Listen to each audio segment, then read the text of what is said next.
লম্বা ছুটি থাকায় ঈদের দ্বিতীয় দিনেও রাজধানী ছাড়ছেন অনেকেই। ফাঁকা ঢাকায় স্বস্তির ঘোরাঘুরি। ঈদ আনন্দ ছুঁয়ে যায় না সাতক্ষীরার আশাশুনি শ্যামনগরের শত শত পরিবারকে। ঝুপড়ি ঘরে অনাহারে অর্ধাহারে কাটছে তাদের দিন। মিয়ানমারে ভয়াবহ ভূমিকম্পে মৃতের সংখ্যা বেড়ে 2056 জনে, নিখোঁজ আরও 270 জন।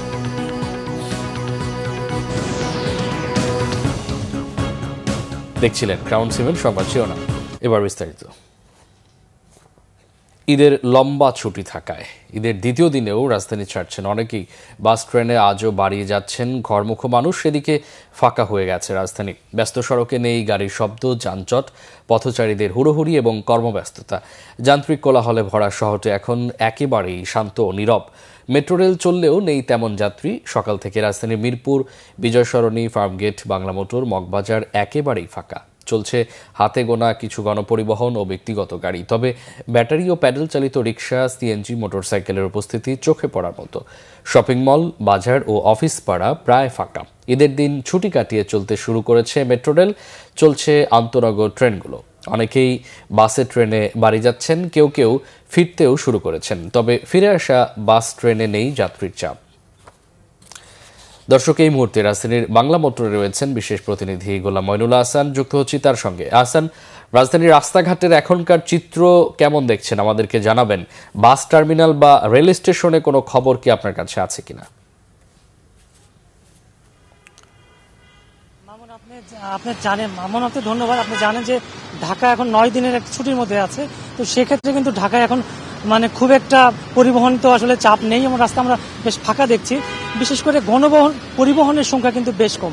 ব্যক্তিগত গাড়ি এবং রিক্সাও কিন্তু মেন রোডে চলাচল করছে। এক্ষেত্রে ট্রাফিক বা আইন শৃঙ্খলা বাহিনী খুব একটা বাধা দিচ্ছে না, যেহেতু রাস্তায় গাড়ির সংখ্যাই কম। আমি যদি গাবতলীর কথা বলি, গাবতলী আমরা যে চিত্রটা দেখে এসেছি, এখন কিন্তু খুব একটা মানুষ খুব একটা ঢুকছেন না। দু একটা গাড়ি আসছে, বেশ গ্যাপে বেশ একটা বিরতিতে গাড়ি আসছে।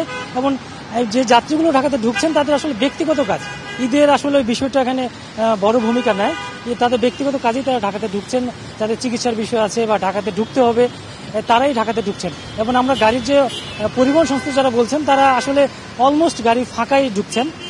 এবং ঢাকাতে যে যাত্রী যারা আসছেন তারা কিন্তু আসলে বেশি, যেমন পঞ্চগড় বা আপনার যে কক্সবাজার, এইগুলো যাত্রী বা দূরের যাত্রীগুলো বা কুড়িগ্রাম থেকে খুব একটা ঢুকছেন না।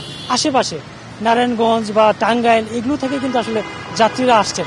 তো সেক্ষেত্রে আসলে যারা ঢাকা থেকে দূরে বসবাস করেন, তারা আসলে এখনো ঢুকেন নাই। হয়তো আগামী সপ্তাহে, যার রবিবার থেকে হয়তো অফিস করেন অনেকে বা অনেকে ঢাকাতে অন্য কাজে আসবেন। তো সেক্ষেত্রে এখন রাস্তাঘাটের বা চিত্র খুব একটা উন্নতি হয়তো সেই পর্যন্ত নাও হইতে পারে। এবং গাবতলীর কথা আমি যদি কমলাপুরের কথা বলি, সেখানেও কিন্তু খুব একটা যাত্রী নেই এবং বেশিরভাগ যাত্রী কিন্তু ঢাকা ছাড়ছেন। তো এই ছিল মোটামুটি মামুন আমার কাছে ঢাকা শহরের চিত্র, এবং আশা করি পরবর্তী নিউজে আপনাকে ডিটেল জানাতে পারবো। ধন্যবাদ হাসান। থাকার জায়গা নেই, 3 বেলা দুমুঠো খাবারের নিশ্চয়তাও নেই। আর তাই ঈদ কোনো আনন্দ বয়ে আনে না। ঘূর্ণিঝড় আয়লা, আমফান ও সিডর বিধ্বস্ত সাতক্ষীরার আশাশুনি ও শ্যামনগর উপজেলার শত শত পরিবারে কয়েক বছরের নদী ভাঙনে ভেসে গেছে এসব পরিবারের বসতভিটা। নেই মাথা গোজার ঠাঁই পর্যন্ত। বেড়িবাঁধের উপর ঝুপড়ি ঘরে অনাহারে অর্ধাহারে কাটে তাদের দিন। সাতক্ষীরা প্রতিনিধি আসাদুজ্জামান আসাদের তথ্য ও ছবিতে ডেস্ক রিপোর্ট।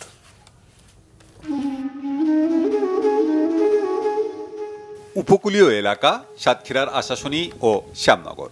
আয়লা, সিডর ও আমপানের মতো ঘূর্ণিঝড়, বন্যা, জলোচ্ছ্বাস আর নদী ভাঙনের মতো বড় বড় প্রাকৃতিক দুর্যোগের সাথে লড়াই করেই বেঁচে থাকে এই এলাকার মানুষ। দুবেলা দুমুঠো ভাতের জন্য হতভাগ্য এসব মানুষের অন্তহীন সংগ্রাম। ঈদের আনন্দ সেভাবে স্পর্শ করে না তাদের। সন্তানদের জন্য নতুন জামা কাপড় দূরে থাক, সেমাই চিনি কেনার কথা ভাবতেও পারেন না তারা। শুকনো মরিচ দে আর বেড়াতে লবণ পানি দিয়ে ভাত খাতে চাই কয়েকটা দিন, সোজা কথা, কোনো কামাই নেই। আনন্দ বলতে কোনো জিনিসই নেই। বাচ্চা কাচ্চার কোনো কাপড় চোপড় কোনো কিছু দিতে পারতেছি না। আর আমাদের ভাঙনের অবস্থাটা তো দেখেছেন, রাস্তাঘাট, আমরা যে কোথায় যাব কি করব। আমরা কোনো সময় ঈদের আনন্দ পাইনি। রমজানে আগেও রমজানে ভেঙে গেছে, আমরা রাস্তার উপর বসবাস করেছি।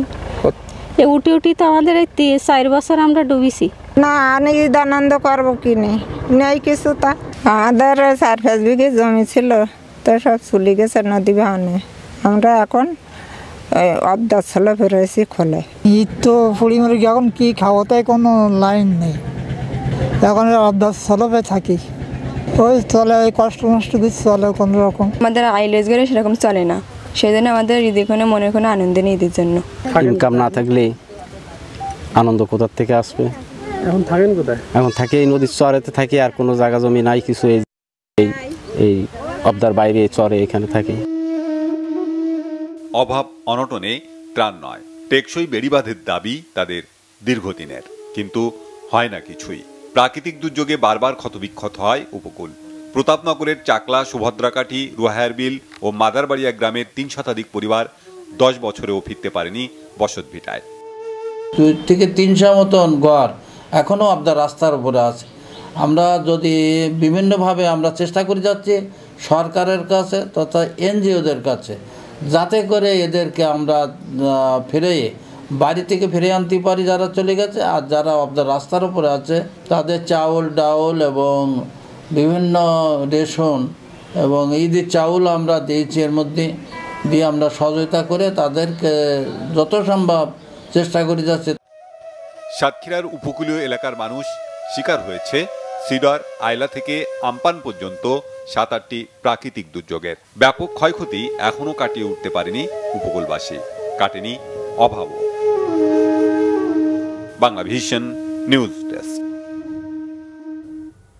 আন্তর্জাতিক প্রসঙ্গ। মিয়ানমারে ভয়াবহ ভূমিকম্পে মৃতের সংখ্যা বেড়ে দাঁড়িয়েছে 2056 জনে, আহত 4000-এর কাছাকাছি, নিখোঁজ আরও 270 জন। দেশটিতে 1 সপ্তাহের জাতীয় শোক ঘোষণা করা হয়েছে।